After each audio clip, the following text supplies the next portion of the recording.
Il presidente bulgaro Rumen Radev ha annunciato lunedì che si dimetterà dalla sua carica, una decisione che segna l'inizio della sua corsa al posto di primo ministro in vista delle elezioni anticipate. L'attuale vicepresidente Iliana Iotova assumerà la carica fino alla fine del mandato. Le dimissioni di Radev sono le prime di un capo di Stato nella storia post-comunista della Bulgaria e arrivano in un momento in cui il paese sta lottando per superare una crisi politica prolungata. Отговорът е в порочният управленски модел. Той има външните признаци на демокрацията, но всъщност функционира по механизмите на олигархията.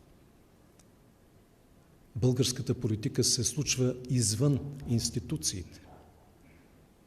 Кукловодите не се свенят пред камерите да спускат директиви на Народното събрание. Radev ha suggerito che potrebbe partecipare alle elezioni anticipate previste dopo che le grandi proteste dello scorso dicembre contro la corruzione hanno fatto cadere la coalizione di centrodestra al governo. Radev è stato un oppositore dell'esecutivo e ha dato il suo sostegno alle proteste. Ora l'opinione pubblica si aspetta che formi un nuovo partito.